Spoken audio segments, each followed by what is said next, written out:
Welcome to the Daily Insider here on Vegas Insider. I am Kevin Rogers as we look forward to today's action here on Monday, April 11th, 2022. The NBA playoffs are set. Well, the top 10 teams in each conference. We have the play-in games coming up Tuesday and Wednesday. Tuesday, it's the Nets and Cavaliers in the East. Winner will be the 7 and face Boston in the first round. The late game, Clippers and Timberwolves, winner of that game will be the 7 in the West and face Memphis in the first round. And then on Wednesday of the 9-10 games with Charlotte battling Atlanta and then San Antonio, New Orleans. So basically, got to wait a few days to see how all this shakes out. Now, if you don't know about the play-in tournament, that it started last year. Well, technically in the bubble, Memphis and Portland played.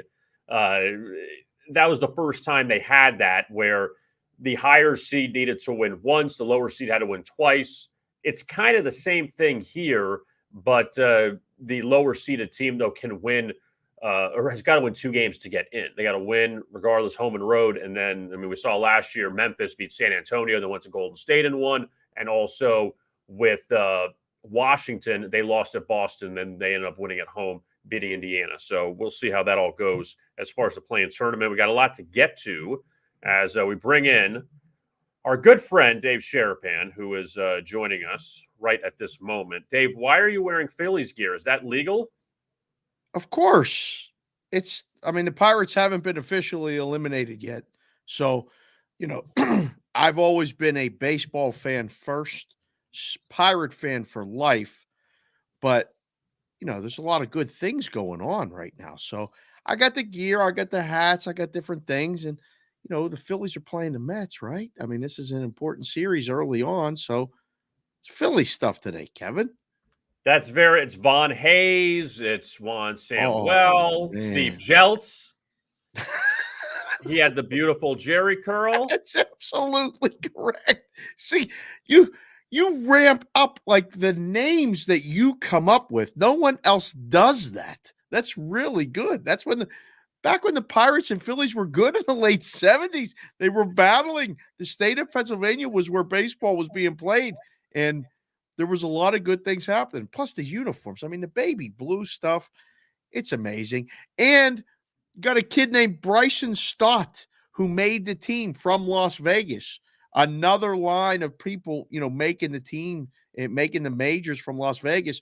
I worked with his brother for a couple years in the book. I'm pretty tight with the family.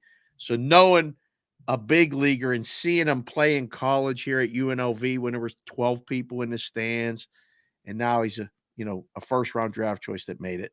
It's Phillies Day today. Now, I want to stay with baseball with you, Dave, just because we both enjoy baseball very much. What'd you take from the opening weekend? We saw only one sweep. That was the Rays over the Orioles. The Rays have beaten the Orioles 7,000 straight times. But what did you take from it? It seemed like it was a pretty competitive weekend. There was a couple crazy games, right? Look what happened in Texas and Toronto. Couple times. Big leads blown. A lot of runs be scored. I think the betting public is getting enamored with this no run, yes run in the first inning, let alone that bet is available every inning. And it's probably a better bet other innings than the first, because the first, again, we'll get into the math later, but you get 1, 2, 3, 1, 2, 3 for both teams with a pitcher that's just kind of getting loose. It's been warming up in a bullpen, but it's different. And I don't know, Kev, I think we're seeing less and less even people trying to steal bases. There's so many things I think we're going to see play out. The National League was playing a different game before without the DH, and now they got a DH. And I think we're going to see a lot of games look like American League games, if that's possible. And lastly, the thing I think you can take away, it's fun to hit the ball far. It really is. We're seeing some balls hit 460, 438, 452, all this stuff. I want to win ball games. I don't care how far the ball goes if we lose 12-6. And you can do the bat flip and you can put the coat on and all this other stuff. You got to win the baseball game. A couple things. Number one, with the no run first inning, yes, a run first inning. Is that just short attention span? Is that what it is? We want to get Oh, through for just sure. one first inning and be done. I don't want to sit through 9 innings. Absolutely. Kev, it's tough for a lot of young people, non-baseball fans, just people in general ain't got the time to devote to watching a whole game. So yes, if they want action, they bet the Yurfie or the Nerfy, and then they go from there. Do you notice more first 5 inning bets in baseball because nobody trusts the bullpen anymore? It's happening all over the place.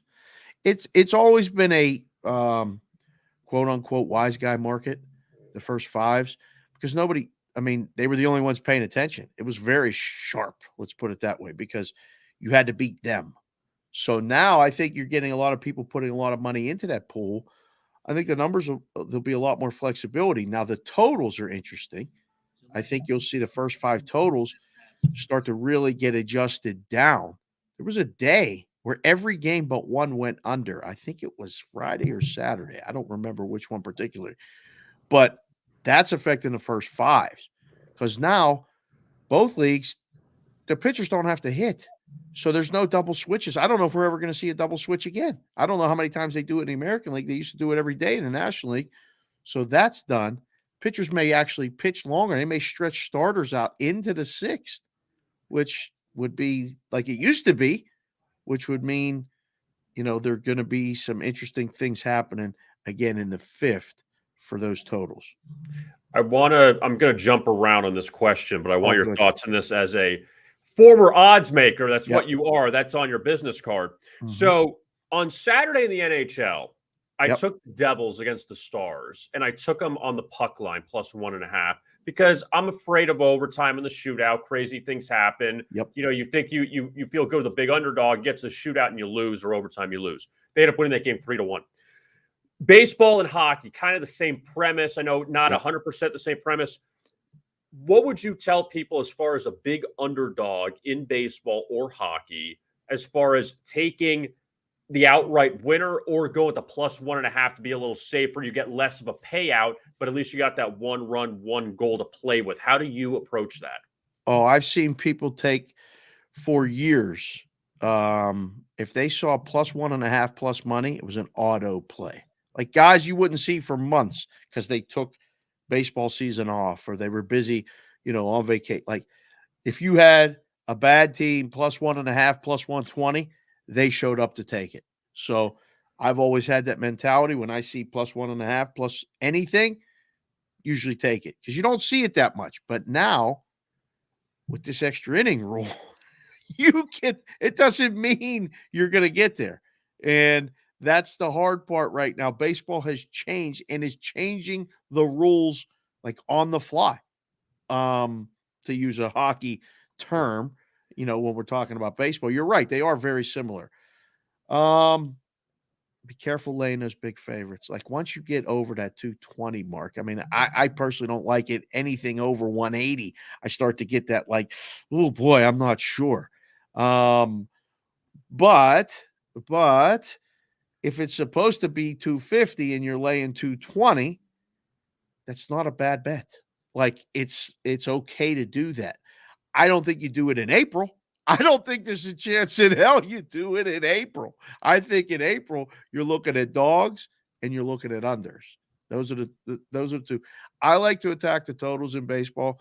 I've always been that kind of way because trying to pick the winner of some of these games is very, very difficult. And things happen. I mean, the Pirates are going to win. I still think they're going to win over 65 games, Kevin, but maybe only 60. The worst teams in baseball win 60. The best teams in baseball lose 60. Yep. So that's the beauty of this thing, right? I would advocate that +1.5, especially even in game. You can get +1.5 on both sides and plus money sometimes on both sides. That's not a bad deal either. Because that was the issue I had with that Devils game was I thought, okay, if you lose by a goal, cool, but you went outright and like, oh, I should have just taken them outright to win. I felt good. I just wanted that extra insurance. But obviously in hockey, you can't lose by 2 goals in overtime. If you get to overtime, you're a winner. Right. But in baseball, crazy things happen. And we saw that Rangers-Blue Jays game, not extra innings, what was it, the opener when they were down 7-0 and then won 9-7, whatever the scores, They they won by won 2 runs. 10 You're to like, come 8. on. They were down 7-0. I was Yeah. on the air on the sports grid. We were talking about it, and I said, take them plus 5.5. It's early. Take them plus 5.5. And it was like, really? And I said, yeah. Well, I mean, how many more runs are the Rangers going to score? Sometimes you get run out and you lose, but now you got them plus 5.5. They come all the way back and cover the original run line.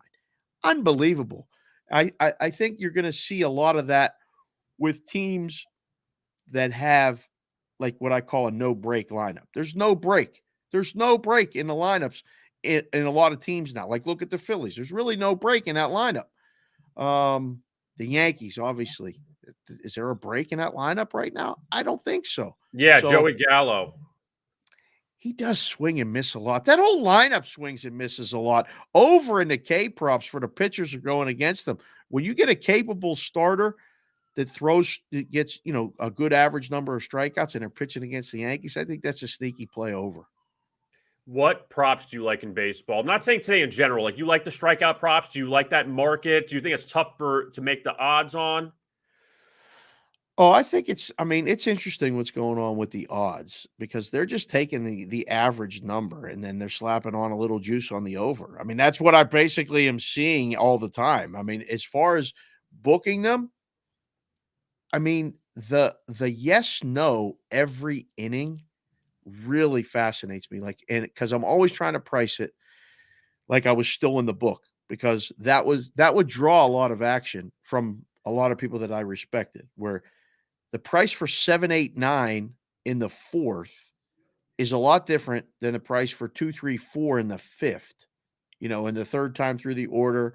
And then you get, some teams have a guy they hand the ball to, what I call the bridge between the starter and the closer, or the seventh inning guy and the closer, like an eighth inning guy who's just lights out.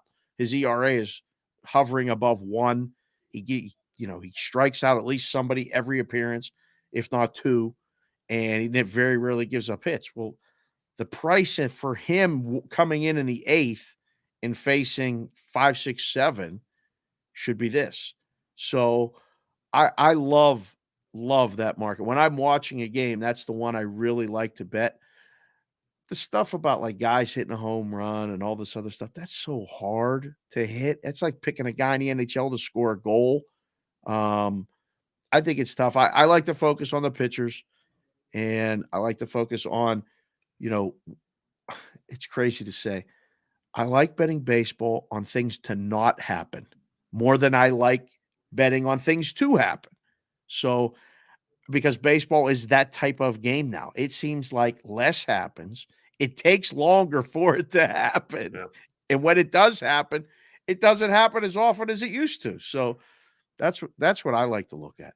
My final thing on baseball before we move on to some NBA, what do you think as far as, do you let the season breathe, let the first series or two, or do you think it's better to jump into this first series, the second series, or to let things kind of breathe to then get a better gauge of these teams after a few series?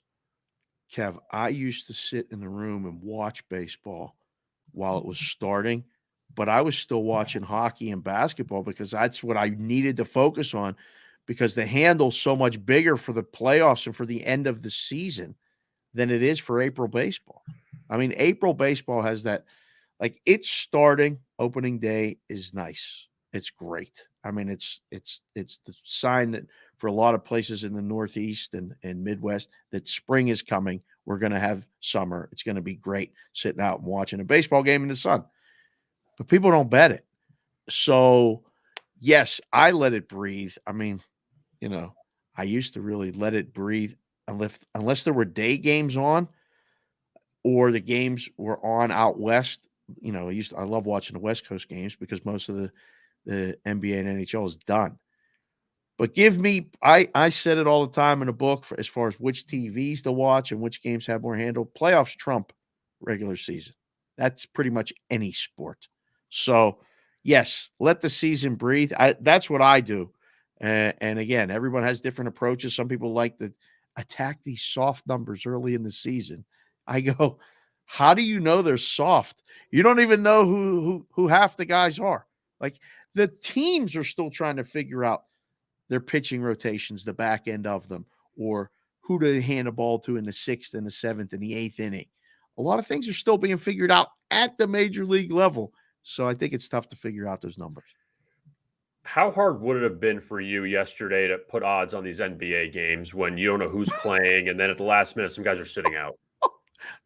Listen, I'm trying to keep track of this. Might be reason number 1.4 million why I was glad I was not in a risk room, because I've worked that last day.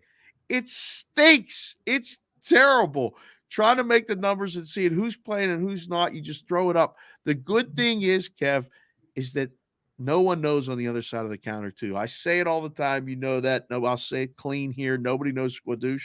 But the good thing about it is, okay, they don't know either. Just throw this number up and see if we can get a bet on the dog. That's all you're trying to do yesterday. You're playing box and one defense all by yourself, trying to figure out, what do I move this to? What do I get this to? I have no idea what to move this total unless I get this bet here. And you're just literally trying to get to the end of the day while the Masters is going on, while the hockey's playing some very competitive games. Oh, yeah, we got a full slate of baseball and all this other stuff. And you got this circus music. Well, I mean, I was wearing the Harlem Globetrotter stuff yesterday because it's circus basketball. That's what I called it on the TikTok. So I'm glad I didn't have to do it. It's tough. It's really tough. Do you like the play-in tournament, the concept of it? You know what? I do. Only because, one, it gives me more meaningful basketball games. So I like that. And I like the fact that teams that, maybe wouldn't have gotten in. I mean, San Antonio, New Orleans is actually somewhat engaging. Like, and one of those teams is going to get to play a second game. Now, they're going to probably lose it, but I think it's fun. And I mean, Charlotte, Atlanta, how good is that game? The total's 237. Like, we got two games on Wednesday that are engaging, and then look at Tuesday's games, Kev. You got Cleveland and Brooklyn.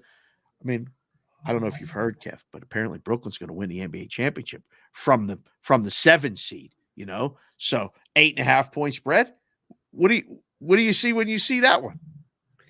I do see that Brooklyn is 2-21 against the spread. Their last 23 as a home favorite. Is that not amazing? How is that even possible? Well, don't forget they didn't have Kyrie playing. They, except for the last couple games. Yeah. So they were never really full strength, and it was a mess early with Harden and everything else. So I think you got to throw a lot of those numbers out when it comes to this now, right? Like, that's all well and good. I mean, it's 8.5. That's a little steep. Okay. I think Cleveland can keep this thing close. I think Cleveland could actually win. That would do the NBA a great service if they can just take out Brooklyn in the first game and let Brooklyn have to play the second game, and then beat, well, it wouldn't be something if Charlotte and Atlanta, one of those two, beat Brooklyn and they got into the play-in because it wasn't important what seed we were in. We were just going to run the table. They're still the odds-on favorite behind Milwaukee to win the East and go to the NBA championship. I can't see it. I don't know. But now, I know down here in Miami that, again, I don't know what they're thinking, but you got to believe you want the Nets to win. You don't want to face the Nets in the first round. I would think so. But listen, the Celtics could have, lost and been the 4 seed and avoided the Nets. And said, are you kidding me? We want the Nets now. Get them early. Get them often. Get them at home. I'd rather beat a home seed. You got to beat them eventually. What's the matter whether you beat them early or you beat them late? If you're going to beat them, you're going to beat them.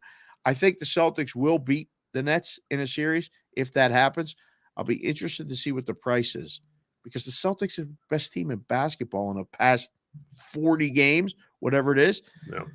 I think the price is going to be off, because if the Nets blow out Cleveland, which they could do, that may affect that series price even more. I don't know. Now, last year in the play-in tournament, Dave, home teams went 4-0 straight up, 2-2 against the spread. Who is going to be the road team that's going to win in the play-in tournament over the next 2 days? Well, I think San Antonio's got to be live. You don't want to mess with that team, right? I mean, you just don't with Pop and the way that they play. I mean, it's a very what's the word I want to use? Free flowing form of basketball. I mean, they're capable of shooting the lights out anytime. New Orleans could be out. And the numbers indicate that like the Clippers could beat Minnesota. Minnesota's been great. Clippers got a lot of like just nasty guys that can go win a game on the road. Why can't they win? Even Charlotte can go to Atlanta, although I like Atlanta in a game. I mean, Charlotte can go to Atlanta and win. The biggest surprise, obviously, would be Cleveland and Brooklyn, and Cleveland winning the game outright.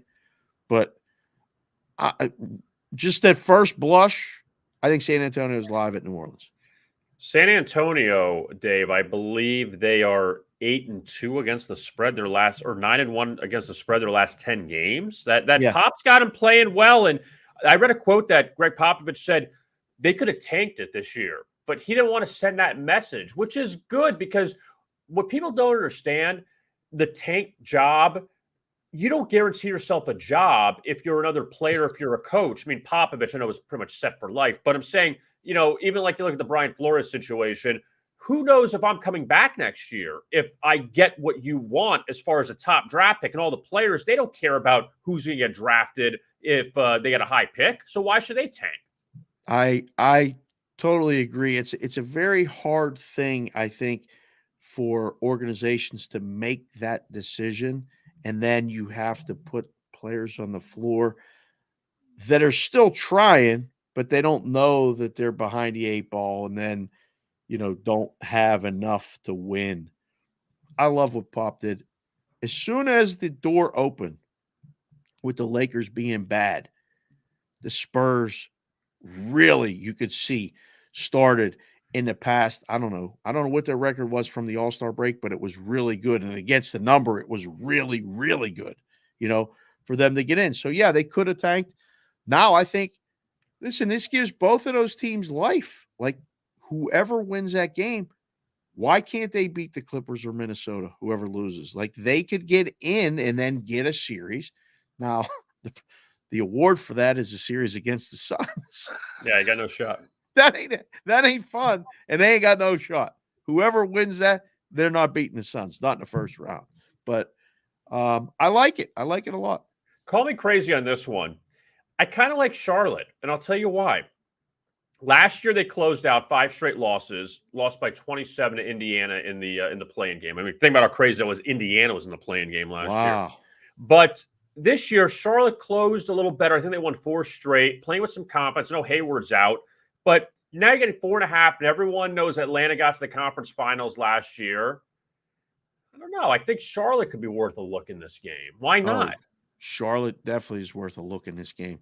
I mean, not just plus the points. I mean, on the money line, definitely alive to win the game. I can't wait to watch this game with a total of 236.5, 237, whatever it is in some of these places.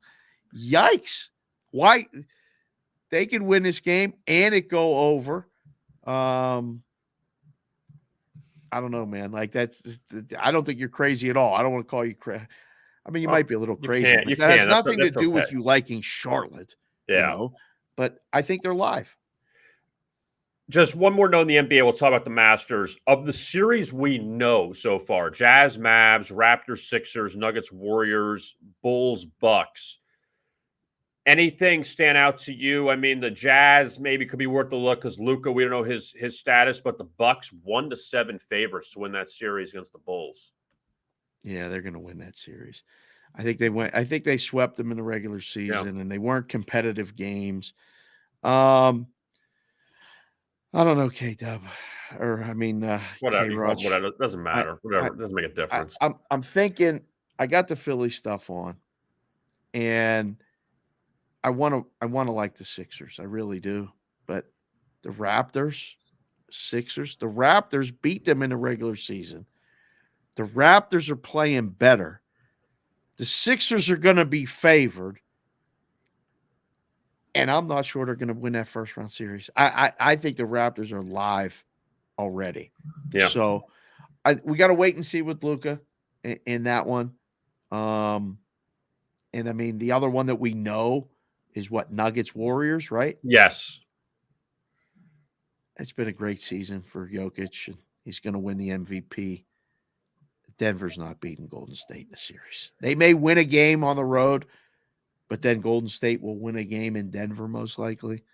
That one would super surprise me if Denver beat Golden State. But is Steph back? Do we know that? Well, I'm assuming he's back. No, Yeah. we don't know that. That's the other thing. Nobody knows. I say it all the time. Nobody knows. We'll find out before. We got a break, right? These guys don't play for a week or 6 days, some of them.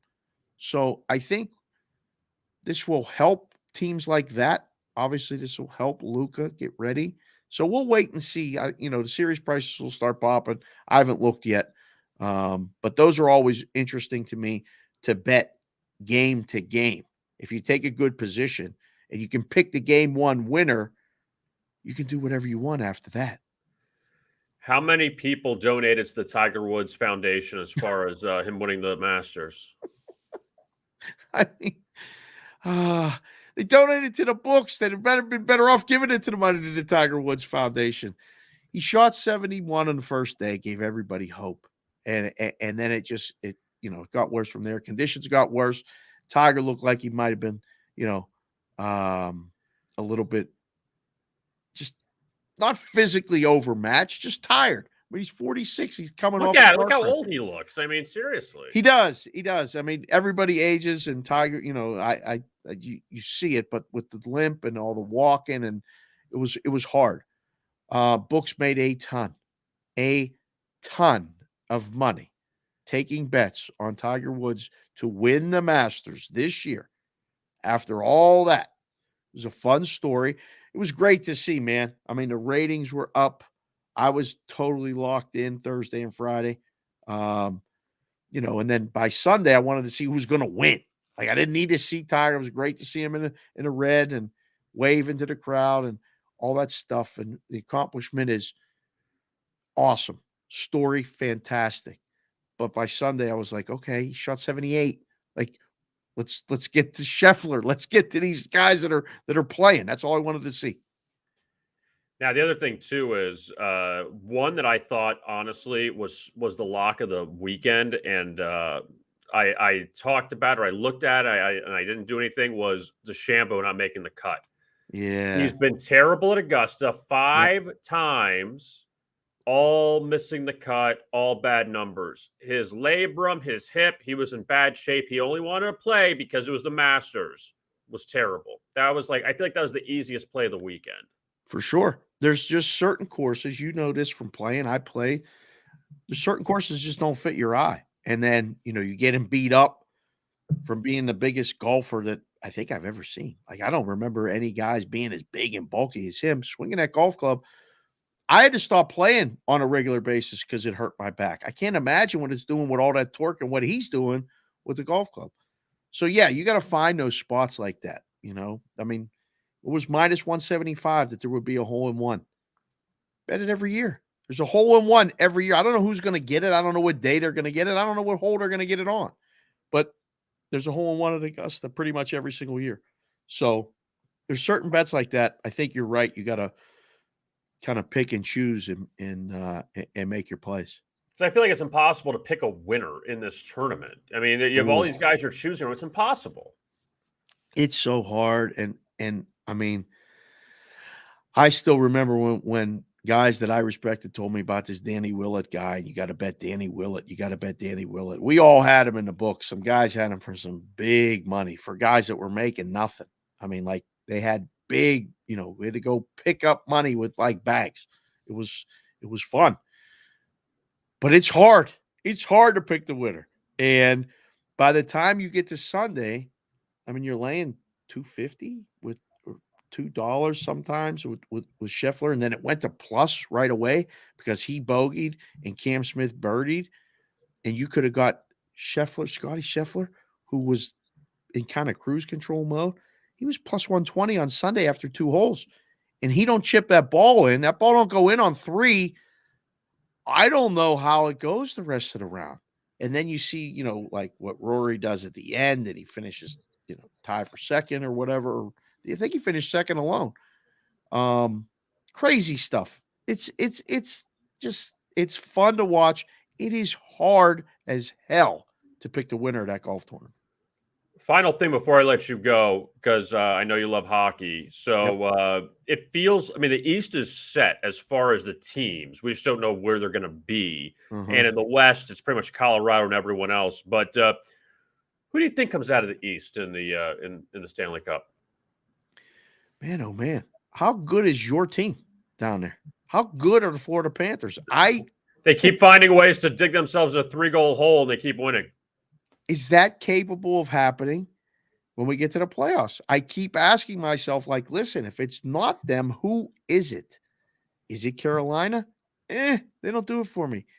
Is it Tampa? Maybe. I mean, how do we keep, going against Tampa? I had Tampa last year to win the Cup. I'm probably going to play Tampa again this year to win the Cup. I can tell you it's not Pittsburgh. If Pittsburgh got to play the Rangers, it ain't going to be them. That's not a lock. The Capitals are playing a little better. They catch the Penguins, and the Penguins slip to the wild card. They could, and then which case? Then who would the Penguins? I mean, what about the Bruins? The Bruins are there. I think the East is going to be spectacular hockey to watch, and I think teams that win that first round will be so worse for the wear. It is going to be a battle of attrition. It always is. Pro sports always is. The seasons are so long. The playoffs are such a grind. There's nothing harder to win than the Stanley Cup in any sport. Do you think it's – who do you have? All right, here's the way I look at it with the Panthers at least, okay?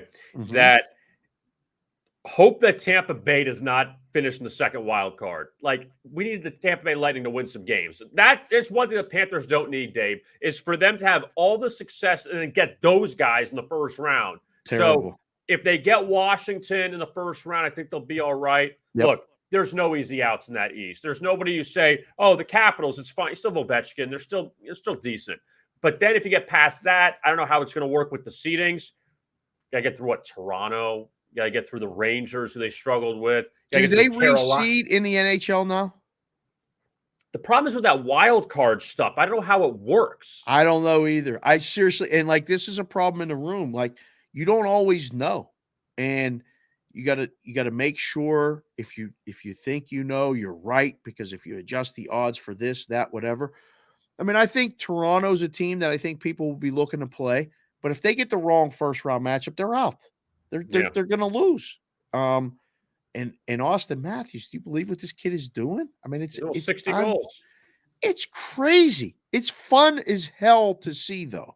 And all the hopes of Maple Leafs fans, and they're riding. They just need to win a series, let alone the Stanley Cup. Used to write those tickets for years. Cubs to win the World Series, Maple Leafs to win the playoffs, win the Stanley Cup. And you're like, okay, and you give them a ticket. And I used to deliver the line that somebody gave to me, my guy T. Foss. This is just for this year and not your lifetime. And it always gained a chuckle or a laugh in a conversation. But I mean, the Maple Leafs are alive. The East, like you said, is hard as could possibly be. And I may be discounting the Penguins a little bit, but I know against the Rangers, I don't think they're going to beat Igor in a series. I just don't think he has their number. You know how these things work. You just said it. You don't want Florida to play Tampa. You just know we don't need that. That's the one they could lose. Well, and also too, the one team the Panthers played well against of all teams is Carolina. They beat them 3 times this year in 3 tries. Mm-hmm. So, and they struggled with them last year. That was the one team they didn't want to play last year in the playoffs. They obviously played Tampa and lost, but for some reason they played Carolina pretty well. Yeah. Yeah. And I think those are the things, like getting out of your division again. That's the way it always used to be. And it was such a battle. You played all these games, all these teams, the whole season to get to play the same team again in a playoff series. You already don't like each other. You have a history, and now we're going to have to beat the crap out of each other for a 6 or 7 game series. It's really hard to pick the winner. Unders, Kevin. Unders. We'll be looking at a lot of unders. Not for the Florida games, though. No. We're not going to do that. No more. Forget about trying to pick the under the Florida games. All right. They make the game 7. It ain't enough. They get down, like you said, 2-3 goals. No big The deal. in-game line goes to 9.5. Finishes 6-5, and you go, man, I really thought I had a good play on that under. I had a good price. Goes right to CLV can. I love the CLV can. I had a good price on this. So did you win? No, but I had a good price on it. Okay, so you have nothing. You have bupkis to show for it. That's it. Butkus. Where is that CLV can, by the way, that you point at? What is that? Where is that? So they're all over town. They're at the city park. It's a city of Las City Vegas. of Las Vegas. Okay. CLV, right? Oh. And they put them out. So when I go to the softball fields to coach kids, or we're trying to go to different parks, maybe and get some healthy walking / jogging in and all this stuff. And I see the CLV and I can't stop laughing. So that's how it started first. And then some people tried to heist it. So I got to put me in the picture with some of them. So they, I don't mind you borrowing it. Just say thanks. That's all. So I'm in the pictures. They're all over town. We're trying to get them at different venues. CLV. I had that, but I had a good line. Okay, so you won, right? I lost. I don't care that you lost. It's fine. The CLV is important. You always want to get the best number. I tell people this all the time. Yeah. You need to get the best number if you're doing yourself a service, but you can't use that as an excuse when you lose.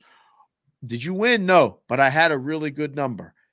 Listen, man, good numbers have died in the past too. Like they don't have any, it doesn't matter over the long haul. Yes, ideally CLV is supposed to mean. Is that true though? Is that like a myth? Is that true? Listen, that used to be true, but now everybody's line is the same. Right. Did you look at the playing game today or tomorrow? How is everyone in the world? How is it possible that Brooklyn is an 8-point favorite, totals 229.5 at every book on planet Earth? I can't believe that. It was important to beat the closing line because there were different lines. The line has now become homogenized. I hit it on the first time. Good. Homogenized, and now it's not as important. I don't think it is. I mean, I used to ask the question every day. Did we win or did we lose? That's all we asked in the book. We didn't ask, well, how were the lines? Did we pay or did we collect? That's it. So I think that has the most impact of all. Dave Sharapan. You can find him on Twitter, Sportsbook Consigliere, SportsBK Consig. Dave, as always, we appreciate it. Thank you so much. And we'll have more stuff next week for you. Can't wait, Kev. Talk to you later. Tell Christopher I said hello too. You got it. I'll talk to you soon. There is Dave Sharapan right there, and always good talking to Dave. It's always a funny thing, the CLV, the closing line value. When people, the gambling Twitter, when they want to go out and talk about it and say, well, I had a good number. Did you win? No, but I had a good number. Okay, well, you have nothing to show for it. It's not saying take bad numbers and win, but you take all these good numbers and lose. Okay, well, still lost. So what difference does it make? All right, so some baseball today. There's no NBA today, and NHL only has one game, Jets and Canadians. NHL, I don't get sometimes. They have one game today and like 14 games tomorrow. I don't know why they don't balance it out.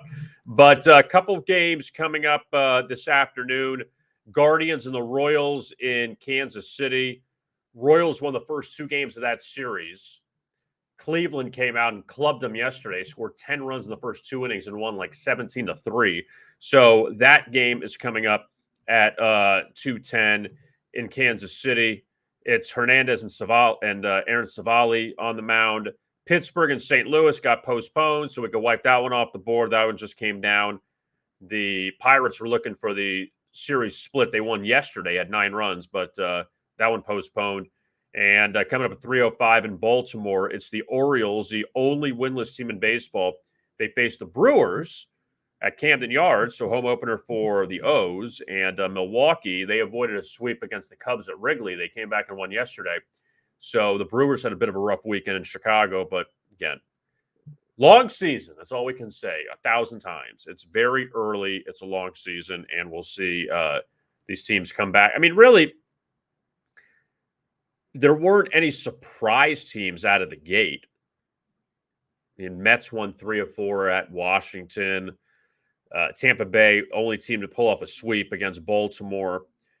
But Colorado took 2 from the Dodgers. So the Dodgers, whatever. Dodgers and the Red Sox avoided a sweep against the Yankees last night. So Dodgers, Red Sox, some of these teams, a little bit of a slow start for them. Brewers, but that's okay. We'll give them a break at least early on. So that's the story with those teams.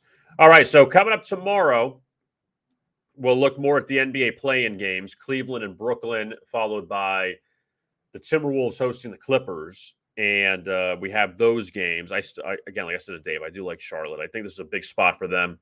The Hornets got run out of the play-in game last year at Indiana, and a lot of people are really liking Atlanta because of what they did in the playoffs, but also, they beat the Knicks in the first round. All right, that's fine. But Philadelphia, Ben Simmons had a bit of a meltdown in that series, and then the Milwaukee series where Giannis missed a little bit of time in that series. Hawks had some chances, but the Bucks ended up beating them.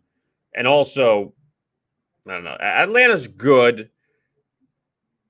Both those teams are kind of the same. They're pretty even. But I just think Charlotte, I think they got a shot. I really do, as far as the 4 games. Spurs have been on fire from an ATS standpoint. It's a tough one. That's a real tough game. I think out of the 4, that Spurs-Pelicans game. But we'll have picks for those coming up. We'll have picks for those games coming up on our YouTube channel on Vegas Insider. We'll have picks for the Tuesday games and the Wednesday games, so you can check those out. And we'll be back tomorrow at noon Eastern. I am Kevin Rogers. We'll talk to you again at noon here on our YouTube channel, and we'll have another edition of the Daily Insider looking ahead to that, as well as the baseball for Tuesday night. So we have that coming up. Again, I am Kevin Rogers. Thanks a lot for watching. And as always, best of luck with your bets.